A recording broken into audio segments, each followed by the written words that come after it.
욥기 말씀은 성경 중에서 그 고난의 의미에 대해서 나누고 있는 아주 대표적인 그런 성경의 책이 됩니다.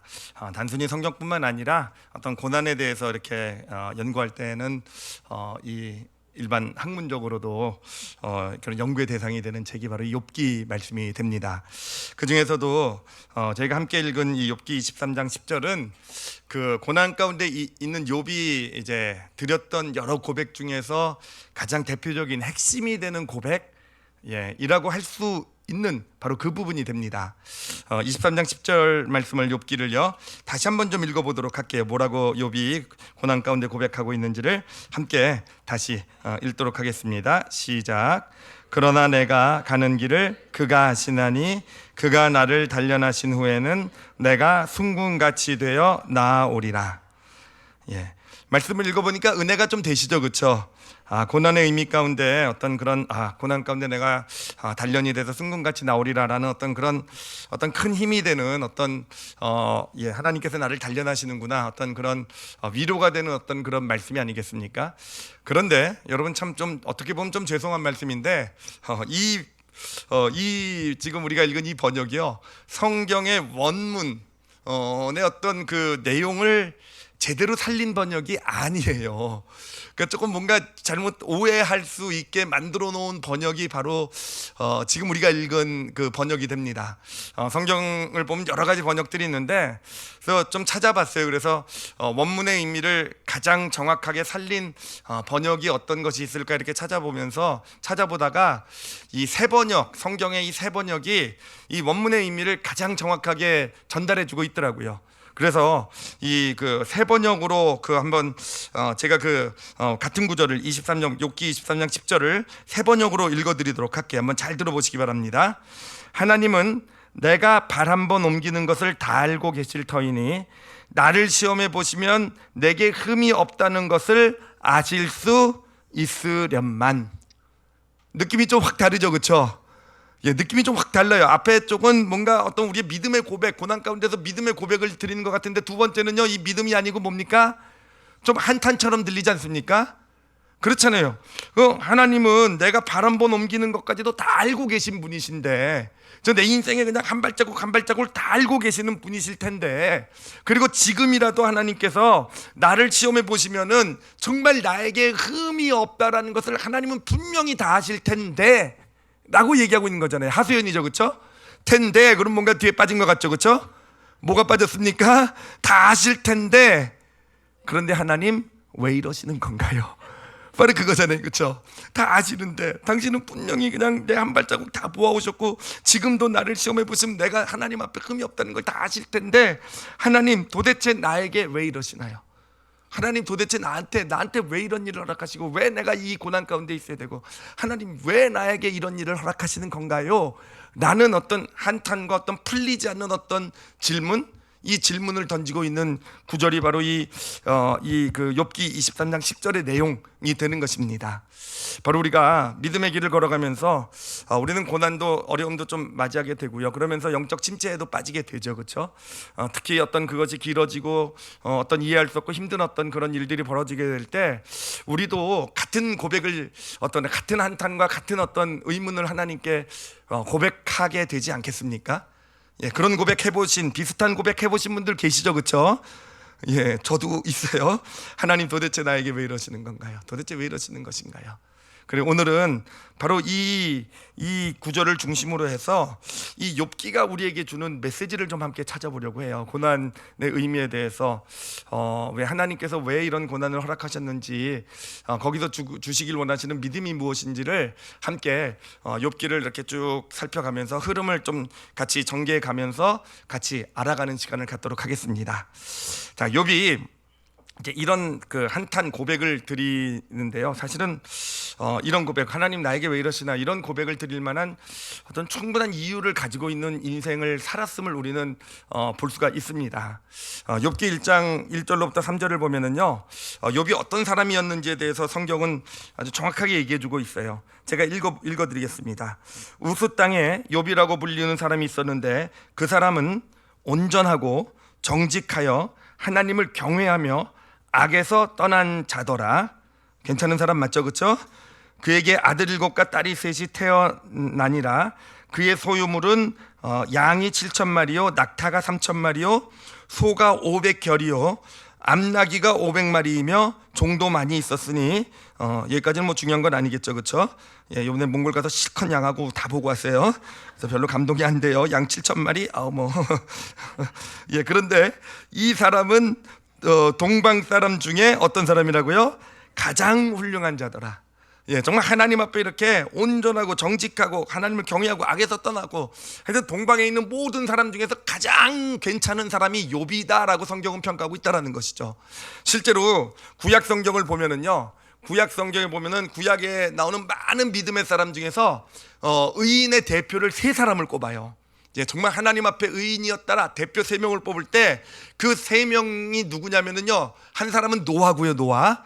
예, 또 한 사람은 누구냐면은 다니엘이에요, 다니엘. 그리고 또 한 사람이 누구겠습니까? 예, 이런 거 퀴즈 내면 쉽게 맞히겠죠? 또 한 사람이 욥. 그러니까 성경의 3대 의인 중에 한 사람이 바로 욥이었다라는 거죠. 자, 그런데 사건이 어떻게 발생하게 되냐면은 이제 하나님께서 천상회의를 소집을 하게 됩니다. 그래서 천사들이 다 몰려오게 되고 이제 보니까 거기에 하나님 부르신 쫄 중에 하나가 사탄이었어요. 사탄도 천상회의에 딱 참석을 하게 됩니다. 근데 하나님께서 천상회의 가운데 이 사탄에게 자랑을 하시는 거예요. 욥에 대해서. 예, 욥에 대해서 뭐라고 자랑하시냐면은 욥기 1장 8절이에요.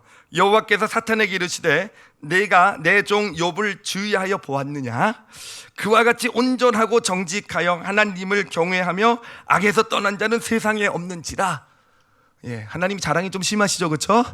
예, 근데 제가 하나님의 마음이 좀 이해가 돼요. 이번에 몽골 가가지고 제가 딸내미 자랑을 너무 해가지고 딸내미한테 얼마나 구박을 받았는지. 그런데도 입이 멈추질 않아요. 예. 그 아빠의 심정 아니겠습니까? 예, 제 마음에 무지개 떴다고 아까. 하여튼 하나님께서 이렇게 욥에 대해서 이렇게 너무 자랑을 하시게 되니까 듣고 있는 사람 마음은 어떻겠습니까? 제가 지금 이 구절 어저께 묵상하면서 제 자랑을 듣는 우리 팀들의 심정이 어떤지 알았어요. 이 사탄이 뭐라고 하냐면 그거를 비꼬지요, 그렇죠? 사탄이 하나님을 도발을 합니다.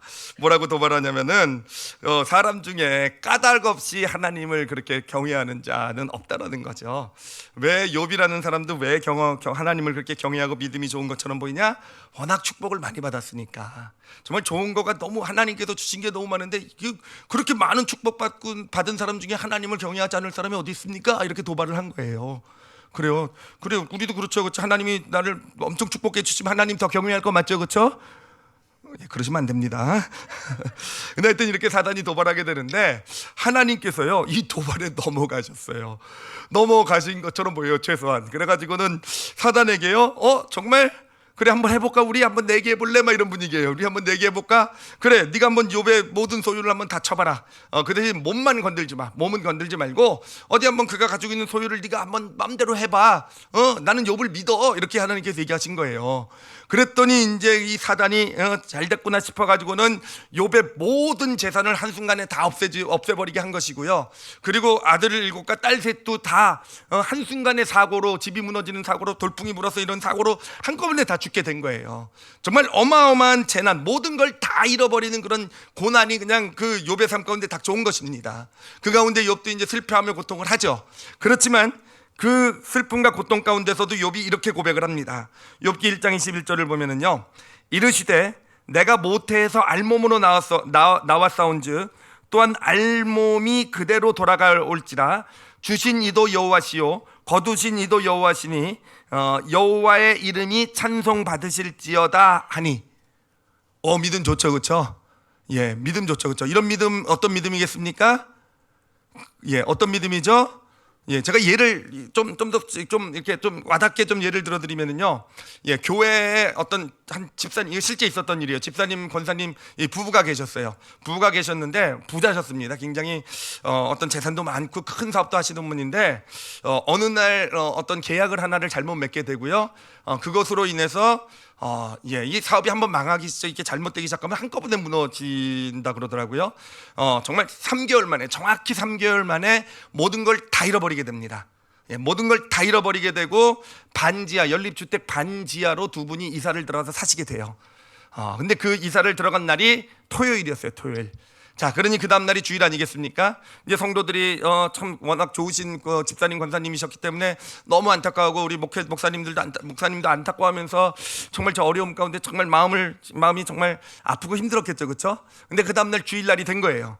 주일 날이 됐는데 성도들이 교회에 오면서 본 모습이 있었어요. 뭐냐면은 그 권사님은요 안내위원이었는데 지난주와 똑같이 아주 깔끔하게 차려 입으시고 주보를 성도들에게 웃으시며 나눠 드리고 계신 그 권사님의 모습, 그리고 교회에 들어서 예배를 드리는데 그 남편 집사님은요 성가되셨다고 합니다. 우리 성가되신 남자분들 다 축복합니다. 예. 성가되셨는데 예전과 똑같이 여전히 하나님을 찬양하는, 그 기쁨에 넘쳐서 하나님을 찬양하는 그런 모습으로 하나님을 찬양하고 계셨다고 합니다. 자, 어떤 믿음인지 아시겠죠, 그렇죠? 이런 믿음 어떤 믿음입니까? 그렇잖아요. 소유 때문에 하나님이 무엇을 주셔서 많은 걸 복을 받았기 때문에 하나님을 믿고 어떤 믿음 가운데 서 있는 게 아니잖아요, 그렇죠? 바로 욥의 믿음이 그런 믿음이었다는 게 증명이 된 거예요. 그의 어떤 많은 복을 받아서 뭐가 하나님이 주신 것이 많아서 하나님을 경외하고 그 온전한 믿음 가운데 섰다. 그게 아닌 게 증명이 딱 이 사건을 통해 증명이 딱 된 거죠. 그러니까 또 하나님께서 좀 가만히 계셨어야 되는데 또 사탄을 불러서 자랑을 하는 거예요. 예, 답답하죠, 그렇죠? 자랑하시, 왜 또 자랑을 하시는지 한 번 하셨으면 됐지. 예, 이해는 합니다. 어찌됐든 또 사탄을 불러서 자랑을 합니다. 봐라, 내가 얘기하지 않았느냐. 욥은 무언가를 갖기 때문에 소유 복 받아서 나를 믿고 신뢰하고 그가 저런 삶을 사는 게 아니다. 증명되지 않았냐. 하나님께서 이게 사탄에게 의기양양에 딱 이렇게 얘기하십니다. 그러자 사탄이 가만히 있었겠습니까? 또 하나님을 도발하는 거예요. 또 하나님을 도발합니다. 그렇게 맞습니다. 뭐 그 정도 믿음이 있는데, 그래도 사람이 자기 몸이 힘들면, 고통스러우면 결국 하나님에 대해 욕을 할 겁니다. 예, 결국 뼈와 살이 고통 가운데 있게 되면 결국은 하나님을 저주할 것입니다. 욕을 할 것입니다. 이렇게 사단이 또 도발을 하게 돼요. 그런데 하나님이 정말 좀 너무하세요, 그렇죠? 이 도발에 또 넘어가십니까? 안 넘어가십니까? 또 도발에 넘어가셨단 말이에요. 예, 넘어가셨다고 얘기하면 좀 불손한 것 같고, 하여튼 넘어가신 것 같아요. 예, 넘어가신 것 같아요. 그래가지고 사단에게 얘기합니다. 좋다, 그러면은 몸도 네가 쳐라. 그 대신 생명, 목숨은 하나밖에 없는 거니까 목숨은 건들지 말라. 그래가지고 사단이요, 그 욥의 머리끝부터 정수리끝부터 발끝까지요, 정말 온 몸에 그냥 종기를 보낸 거예요. 그러니까 욥이 얼마나 고통스러웠는지, 그 가운데서 집이 무너져 이제 불타서 다 무너지지 않았겠습니까? 그 재 가운데 앉아가지고는 무너져서 깨진 기왓장을 가지고 자기 몸을 퍽퍽 긁는 거예요, 기왓장으로. 너무 괴로우니까. 그런데 그러면서도 욥은요, 성경을 뭐라고 얘기하냐면은 하나님을 향해서 욕하는 입을 벌리지 않았다라고 얘기하고 있어요. 예, 끝까지 그래도 하나님에 대해서 어떤 원망의 말 어떤 것을 하지 않고 끝까지 입을 벌리지 않고 있었대요. 그런데 그런 모습을 보면서 누가 제일 답답하고 안타까워했냐면은 그 아내예요. 아내가 그런 욥을 보면서 뭐라고 얘기하냐면요, 욥기 2장 9절이에요 그의 아내가 그에게 이르되 당신이 그래도 자기의 온전함을 굳게 지키느냐, 하나님을 뭐라고요? 욕하고 죽으라. 예, 아내의 심정이 이해가 되죠, 그렇죠?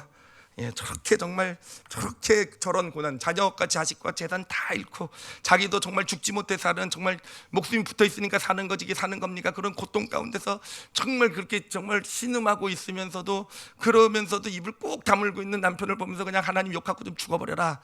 근데 이것도요, 사실은요, 번역이 살짝 좀 잘못되어 있어요. 하나님을 욕하고 죽어버려라가 아니라요, 결국 욕한다는 게 아니라 사실 찬양한다는 표현이에요. 죽을 때까지 찬양해, 이런 뜻이에요. 예, 그게 무슨 의미냐면은 죽을 때까지 뭐 찬양 이런 게 뭐 하나님께 영광 돌려 이런 게 아니고요. 여러분, 그 크리스천 중에서 보면 굉장히 답답하신 분들 있지 않습니까? 예, 뭐든지 얘기해도 다 하나님의 뜻이야. 예, 다 하나님이 알아서 하실 거야. 난 하나님을 믿어. 하나님께서 하시는 일이 다 오라. 뭐 이런 거 있잖아요. 하나님이 다 하나님이 하신 거, 이런 거 있잖아요.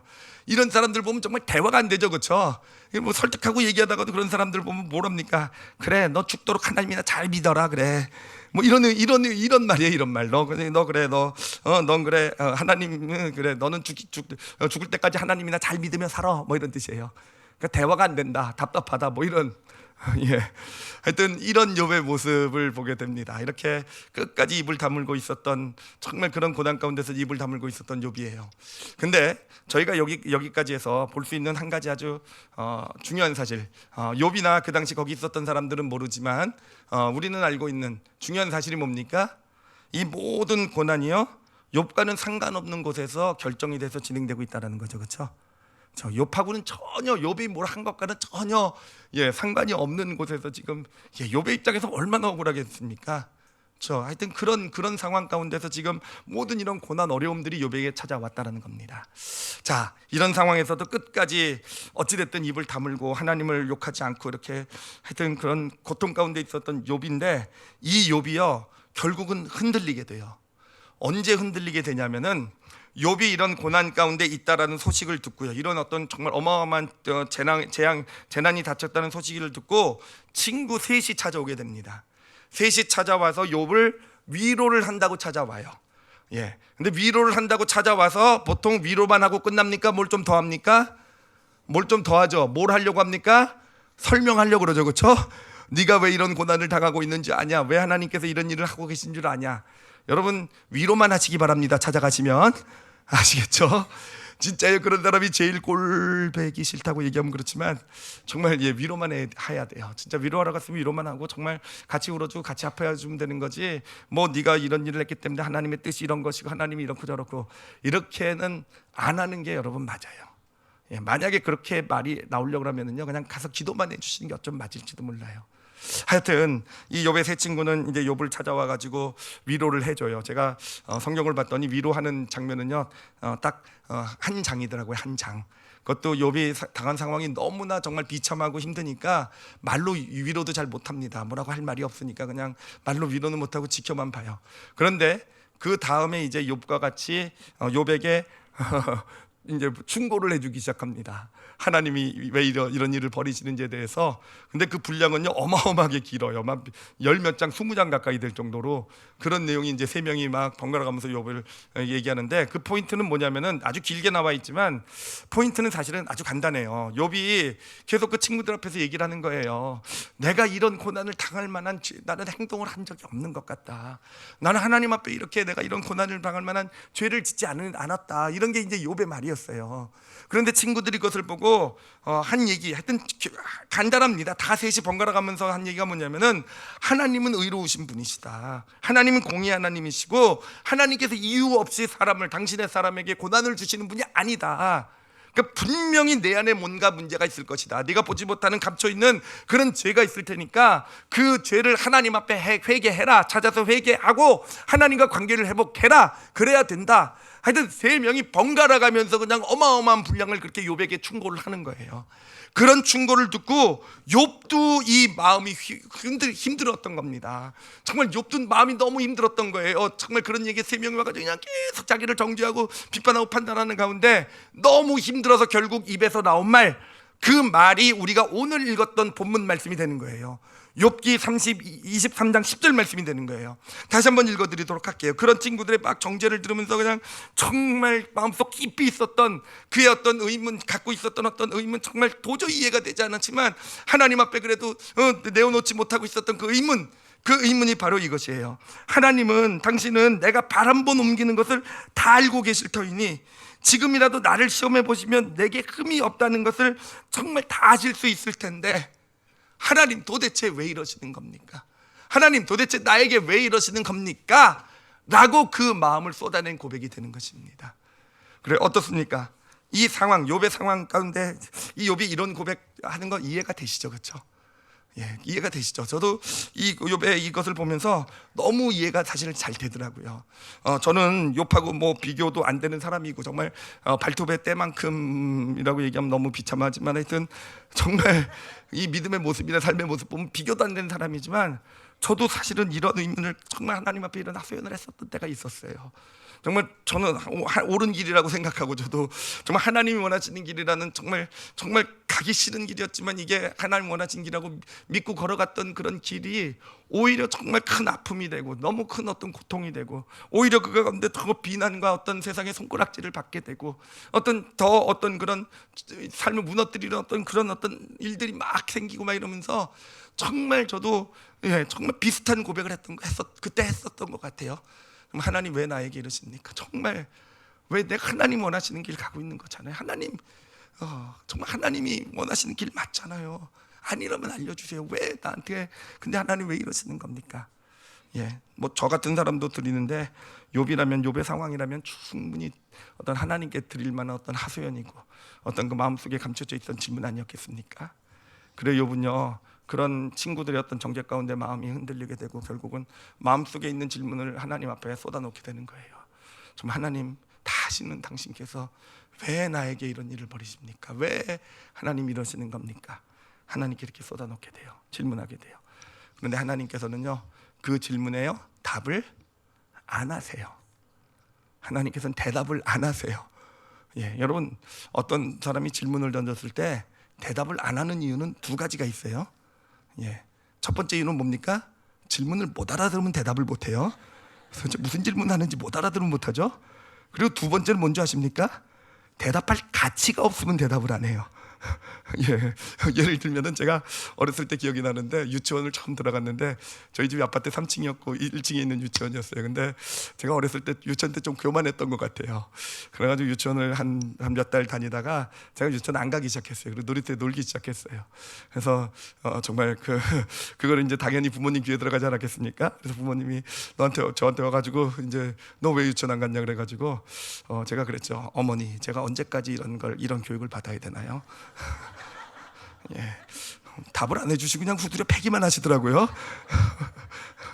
그러니까 대답할 가치가 없는 질문들 있잖아요, 그렇죠? 욥의 질문은 어느 쪽이었을까요? 하나님이 질문을 못 알아들으신 건가? 아니면은 말 같지 않은 질문이어가지고 대답을 안 하신 건지 궁금해요, 그렇죠? 여러분에게 맡기도록 할게요. 어떤 것인지는. 그런데 하나님께서 답은 안 하시는데, 그런 욥에게 하나님께서 나오셔서 하나님께서 오히려 거꾸로 욥에게 질문을 던지기 시작하시게 돼요. 거꾸로 질문을 던지는데 한 장, 두 장 정도 되는 많은 분량인데 그걸 다 읽어드릴 수는 없고, 제가 그 내용 중에 몇 가지를 좀 빼서 좀 어떤 질문인지 알려드릴게요. 뭐라고 질문하시냐면은 욥아, 너는 내가 이 우주, 이 땅의 기초를 놓을 때 너는 어디 있었느냐라고 질문하세요. 내가 이 온 우주를 만들고 이 땅의 기초를 다 놓을 때 너는 과연 어디 있었느냐? 그래, 너 지금 바다가 보이잖니? 저 바다, 어마어마한 바다, 너가 저 샘이 어디서 나오는지, 그 바다를 있게 하는 그 샘에 들어가 본 적이 있느냐 내가? 그래, 네가 바다 저 깊은 속을, 너 바다 속을 거닐어 봤느냐? 그래, 내가 바다와 육지의 경계선을 정하고 그렇게 이렇게 경계선을 정할 때 과연 너는 뭐 하고 있었느냐 그때? 내가 지금 별들을 그 경계선을 정하고 별들이 움직이게, 이 우주가 움직이게 만들 때 너는 무엇을 하고 있었니? 라고 하나님께서 물어보시는 거예요. 하나님께서 물어보시는 거예요. 그런데 여러분, 놀랍게도요, 욥이요, 하나님의 이런 질문들, 하나님께서 계속 던지시는 질문들을 이렇게 들으면서요, 욥이 하나님 앞에 무릎을 꿇어요. 무릎을 꿇고 뭐라고 고백을 하냐면 이렇게 고백을 합니다. 욥기 42장 5절에서 6절을 읽어드릴게요. 내가 주께 대하여 귀로 듣기만 하였사오니 나 이제는 눈으로 주를 배웠나이다.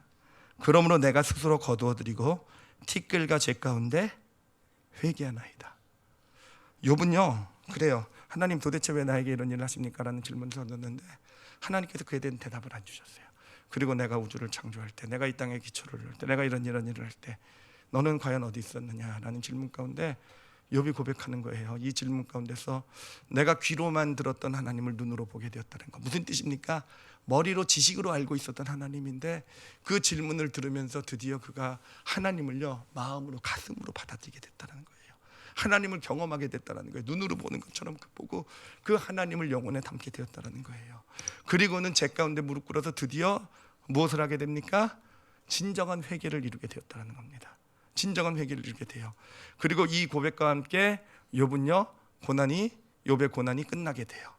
그리고 하나님의 놀라운 축복이 2배의 축복을 주시는 하나님의 축복 가운데 들어가는 그런 인생의 길을 걸어가게 되는 것입니다.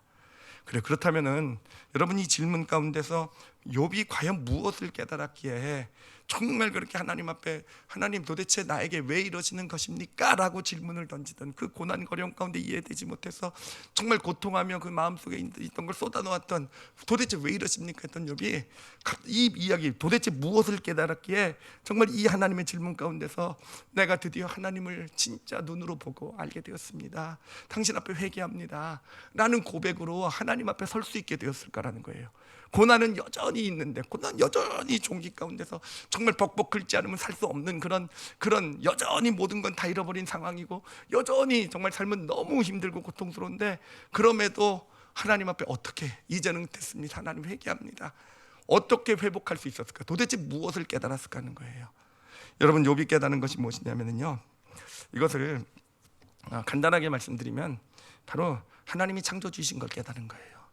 하나님이 창조주고 자신은요 피조물이라는 거. 네가 나 어디 있었느냐, 네가 우주의 기초를 놓을 때, 내가 우주를 이렇게 할 때 어디 있었느냐. 그래요, 하나님은 창조주시고 자신은 피조물이라는 걸 깨달은 거예요. 이것을 좀 더 구체적으로 말씀드리면 이렇게 말씀드릴 수 있어요. 욥이 깨달은 것은 뭐냐면요, 하나님이란 분은요, 하나님은요 옳은 일을 하시는 분이 아니시라는 거예요. 여러분, 하나님은요 옳은 일을 하시는 분이 아니세요. 그럼 하나님은 어떤 분이십니까? 하나님이 하시는 일이 옳은 분이 하나님이세요. 여러분, 이게 욥이 깨달은 거예요. 하나님은 옳은 일을 하시는 분이 아니라 하나님이 하시는 일이 옳다라는 겁니다. 욥은, 하나님은 창조주시죠, 그렇죠? 하나님이 창조주시고 하나님은 전능자시라는 거 아니겠습니까? 그리고 그 본질이 선하신 분, 사랑이신 분이 하나님이시잖아요. 그런데 우리는 어떤 존재입니까? 우리는 피조물이잖아요. 피조물, 아주 보잘것없는, 정말 눈앞의 것밖에는 보지 못하는, 정말 그 어떤 과거의 미래를 알 수도 없는, 그냥 눈앞의 것을 보고 판단하고 어떤 그것을 가지고 어떤 평가할 수밖에 없는 우리잖아요. 게다가 그 인간은 그 원죄로 인해서 죄성이 우리 안에 자리 잡고 있는, 우리가 지금 깨닫고 있잖아요. 정말 그 마음이 얼마나 거짓되고 부패해야 되는지, 그런 존재가 우리잖아요. 그런데 우리는 그 어떤 믿음의 길을 걸어가면서 내가 옳다라는 거, 옳고 그름을 정해놓고 이것이 옳고 이게 정의고 이게 맞는 것이고, 거기다가 하나님을 맞춰서 하나님은 그러므로 옳은 일을 해야 된다, 하나님은 이렇게 옳은 일을 하시는 분이시다, 그래서 내가 옳고 그름을 정해놓고 그 옳고 그름에 하나님을 맞춰가는 게 우리의 모습이잖아요. 하나님께서는 분명히 이것, 내가 생각하는 이 정의, 하나님 보실 때 옳은 것이니까 내가 이렇게 해도 된다, 우리는 우리가 정해놓고, 우리가 옳고 그름을 정해놓고 그렇게 하나님 거기다 맞춰놓고 나도 내가 정해놓은 옳고 그름에 따라 살아가면서 당연하게 생각하는 게 우리의 모습이잖아요. 그런데 그렇지 않음을 욥이 깨달은 거예요. 그렇구나, 하나님은 이제까지 믿음의 길을 걸어가면서 내 귀로 듣고 알았던 지식을 가지고 내가 하나님에 대해서 만들어 놓고 하나님이 이래야 되고 저래야 되고 그런 분이 아니시라, 하나님은 창조주시고 하나님은 전능자시고 그 본질이 사랑이시고, 그러니 하나님이 하시는 일은 내가 잘 이해하지 못한다 할지라도, 내가 지금은 잘 알아듣지 못한다 할지라도 하나님이 하시는 일은 어떻습니까? 언제나 옳다라는 거예요. 그 믿음이에요. 그 믿음이 욥을 구원한 것입니다. 그 믿음이 욥을 다시 살려낸 것이고요, 그 믿음이 다시 욥으로 하여금 회복의 길을, 이전에 2배의 축복을 받는 회복의 길을 걸어가게 한 것입니다. 제가 이 말씀을 들으면서요 정말 은혜를 많이 받았어요. 이 아내와 같이 이 말씀을 같이 깨닫고 나누면서 정말 과거에 있었던 일들이 생각이 나더라고요. 아까도 말씀드렸던 그 정말 힘들고 어려운 일들 가운데서, 그래요, 정말 지금도 감사하는 게 뭐냐면은, 그때도 너무 힘들고 어려우니까 내가 생각하는 정의가 있어요. 나를 이렇게 힘들게 하고 나에게 이렇게 불의를 행하는 자들에게 나도 당연히 내 정의를 가지고, 너희들만 그렇게 할 수 있는 줄 아느냐, 나도 이렇게 갚아줄 수 있고 나도 너희들 이렇게 힘들게 할 수 있다. 사실은 아내와 저랑 그런 정말 그런 분노 억울함 가운데서 나름 정의라고 생각해가지고요, 뭔가 정말 힘들게 나도 갚아줄 만한 뭔가 일을요 정말 일보 직전까지 했었던 적이 있었어요. 일보 직전까지 정말 그 일을 하려고 했었던 적이 있었는데, 정말 지금 생각해도 너무 다행이고 너무 감사한 게, 정말 마지막 순간에 하나님께서 믿음을 주셨어요. 그때 정말 오늘 말씀 깨달은 이 믿음, 정확한 표현은 다를지 모르지만, 그래도 우리가 비록 잘 모르지만 정말 우리의 정의는 이거라고 생각하지만, 아니 그래도 하나님께서 이 일을 하실 땐 분명히 하나님의 뜻이 있을 것이다, 하나님의 분명히 하나님이 어떤 인도하심이 있을 것이다라는 그런 믿음을 마지막에 주셔서요. 그래서 정말 그래도 물론 실수도 많이 하고 잘못도 했지만 그래도 거기서 그렇게 넘어지지 않고 지금까지 올 수 있었구나라는 그런 감사의 고백이 함께 나눴던 기억이 납니다. 그때 깨달았던 것이요, 지금 생각해 보니까 그거예요. 우리 거기 넘어갈 뻔했어요. 하나님은 옳은 일을 하시는 분, 그러니까 내가 옳다고 생각하는 것, 내가 정의라고 생각하는 것, 하나님도 내 편이 돼 주실 거야, 기뻐하실 거야. 근데 그게 아니었다라는 거.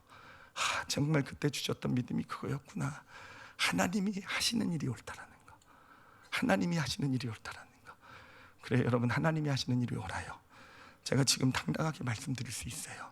그 당시는 정말 몰랐고 그 당시는 정말 고통스럽고 이해도 안 됐고 그랬지만 어찌됐든 그 믿음으로 겨우겨우 서왔던 그런 어떤 시간들이었는데, 지금 한참 시간이 지나고 나서 정말 뒤를 돌아보면서 당당하게 여러분에게 말씀드릴 수 있는 게 그거예요.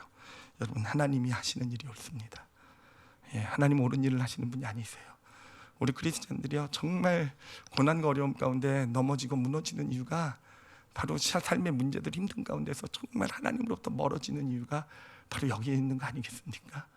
하나님은 옳은 일을 하시는 분이시다, 내가 옳다고 생각하는 거. 그래요.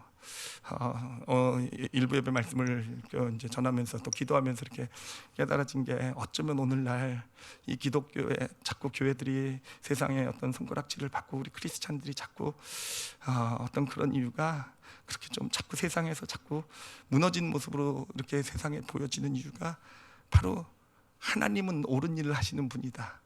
그러니까 내가 옳은 것을 가지고 거기다 하나님을 맞춰놓고 하나님을 이용하고 그런 식으로 내 뜻을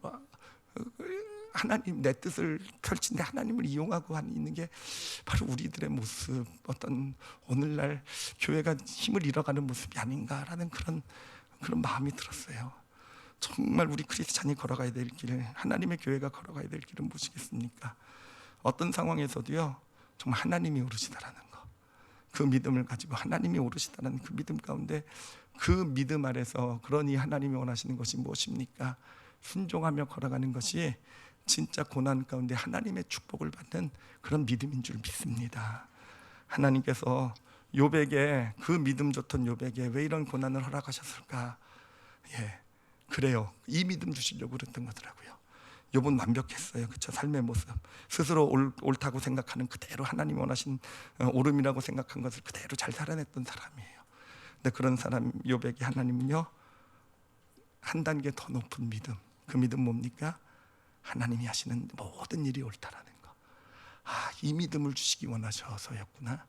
이 믿음을 가진 욥에게 하나님은요, 더블 포션, 2배의 축복을, 그가 기대했던 것보다 2배의 축복을 주시는 그런 은혜를 주셨어요. 그래 여러분, 이 믿음은요, 우리가 기대했던 것보다 2배의 축복으로 역사하신 하나님의 축복을 가져다 주는 믿음이 될 줄 믿습니다. 그래 우리가 믿음의 길을 걸어가면서 그래요. 하나님께서 왜 우리 삶 가운데 어려움을 허락하시고 힘든 일, 문제들을 허락하실까?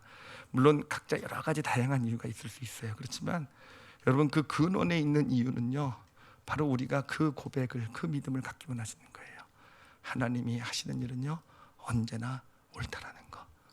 그래 지금 어떤 일이 있든지, 그 고난 문제가 어떤 일인지, 가정에, 자녀에게, 또는 건강의 문제, 또 어떤 물질의 문제, 어떤 여러 가지, 어쩌면 그것이 굉장히 억울하고 힘든 일일 수도 있어요. 관계 갈등 문제. 정말 그런데 하나님이 원하시는 그 우리가 욥에게 원하셨던 믿음이기도 하고요, 오늘날 크리스찬들에게 원하시는 하나님의 믿음이기도 합니다. 바로 그런 상황 가운데서 하나님은 옳은 일을 하시는 분이 아니라 하나님 어떤 분이시라고요? 하나님은요, 언제나 옳다라는 것, 그 믿음으로 서기를 원하시는 것. 이것이 하나님께서 우리를 향한, 정말 우리가 갖기를 원하시는, 정말 고난을 하나님의 2배의 축복으로 만들어가는 그런 믿음이 되는 것입니다. 영적인 침체 가운데 있을 때 여러분, 이 믿음으로 잘 서시기를 바랍니다. 영적인 위기와 어려움 가운데 있을 때 여러분, 꼭 이 믿음으로 잘 서세요. 이 믿음을 갖게 될 때가요, 욥이 이 믿음을 갖게 됐을 때가 바로 새로운 시작의 때였어요. 하나님의 2배의 축복을 향해 나가는, 하나님께 진짜로 쓰임받는 인생의 바로 그 시작이 바로 이 믿음 가운데 있었습니다. 그러므로 만약에 고난, 어려운 문제들, 갈등들 이런 것 있다고 한다면 그래, 하나님은 내가 옳다고 생각하는 것, 아무리 옳아도요, 아무리 생각해봐도 옳아도 하나님은 내가 옳다고 생각하는 그 길을 가시는 분이 아니시라는 거예요. 하나님은 옳은 일을 행하시는 분이 아니세요. 그 착각 버리세요. 하나님은 옳은 일, 하나님 그래서 내 편으로 만들어 버리는 그런 어리석은 믿음 버리시기 바랍니다. 하나님은 옳은 일을 하시는 분이 아니라 하나님이 하시는 일이 언제나 옳으신 분이 하나님이시라는 거, 여러분 이 믿음 가지시고, 쉽지는 않은 믿음이겠지만 꼭 기억하세요. 말 기억하기 어렵지 않죠, 그렇죠? 하나님은 옳은 일을 하시는 분이 아니라 하나님은요, 하나님이 하시는 일이 언제나 옳다. 여러분 이것 정말 꼭 기억하시고, 그래서 이 믿음 잘 간직하시고, 특히 힘들고 어려울 때, 위기 가운데 이 말씀, 이 믿음 잘 기억해내시고, 그래서 욥과 같이 멋지게, 정말 멋지게 이겨내시는, 하나님의 고난을 축복으로 만들어 가실 수 있는 그런 저와 여러분이 되시기를 예수님의 이름으로 축원합니다. 기도하시겠습니다. 이 시간 기도하실 때요, 이 말씀의 의미를 좀 한번 마음 깊숙이 좀 담아봤으면 좋겠어요. 정말 놀랍고 깊은 의미가 담겨 있는 말씀이에요. 정말 저도 처음 읽어 이 말씀을 이렇게 깨달아 왔을 때 정말 많이 놀라고요. 정말 그렇구나. 묵상할수록 정말 은혜가 되는 그런 믿음임을 보았어요. 그래서 우리 성도들과 정말 꼭 나누고 싶었어요. 그래서 기다리다가 영적 침체, 오늘이 마지막 말씀이거든요.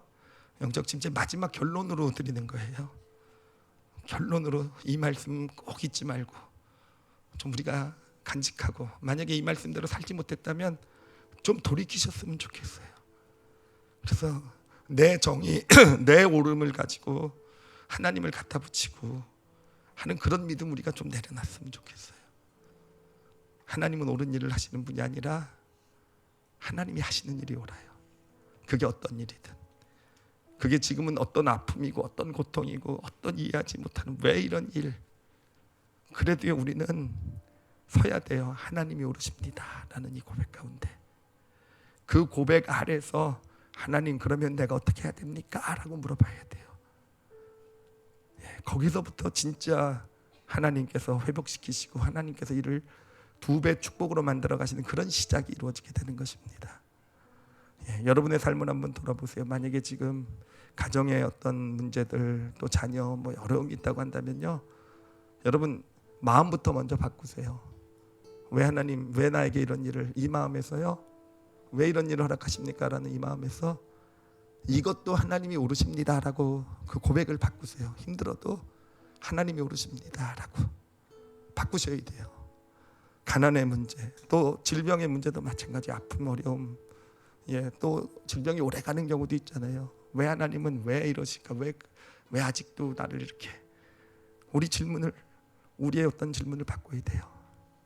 왜 나에게 이러십니까가 아니라 하나님, 당신이 하시는 일이 옳습니다라고, 언제나 옳습니다. 삶의 문제들에서 여러분 염려하고 걱정하고 근심하고 있는 문제가 있다고 한다면 여러분 이 고백으로 바꿔가지세요. 염려, 걱정, 근심하는 건 이유가 뭡니까? 하나님 왜 이러실까잖아요, 그렇죠? 바꾸셔야 돼요. 하나님, 당신이 하시는 일이 옳습니다라고. 여러분 그럴 때 우리 믿음으로 올바로 설 수 있어요. 내가 해야 되는 일, 하나님 원하시는 길을 걸어갈 수 있게 되는 것입니다. 그리고 꼭 고백하고 싶은 것이 뭐냐면은, 우리가 이제까지 삶을 살아오면서 여러 가지 일들을 겪지 않았습니까? 그 모든 일이 하나님 당신이 오르셨습니다라고 고백했으면 좋겠어요. 힘들고 원망되는 일이 있을 수도 있어요. 정말 나에게 고통을 잊고 싶은 일들이 있을 수도 있어요. 근데 믿음의 길을 걸어오면서 하나님께서 우리 입술의 고백이 바뀌길 원하세요. 그 일까지도 하나님 당신이 오르셨습니다. 당신이 오르셨습니다. 당신이 맞아요. 당신이 오르셨습니다. 그래요. 과거의 일도 하나님이 오르셨던 거고요, 지금 나에게 진행되는 일도 하나님 당신이 오르십니다.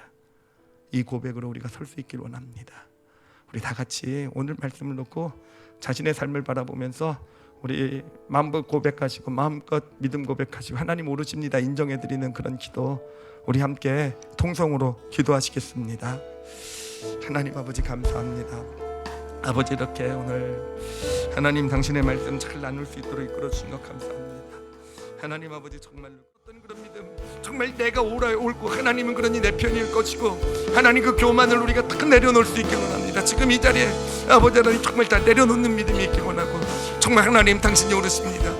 하나님이 오르십니다. 아버지 억울하고 분해도 마음이 힘들어도 하나님 앞에 그 믿음으로 하나님이 창조 주시고 하나님이 주권자고 하나님이 선하신 분 전능자신 분 아니시겠습니까? 아버지 그 믿음으로 설 수 있는 저희들 될 수 있도록 하나님이시여 당신께서 이끌어 주시고 하나님 당신께서 인도하여 주시옵소서. 하나님 아버지 감사합니다. 하나님 아버지 감사합니다.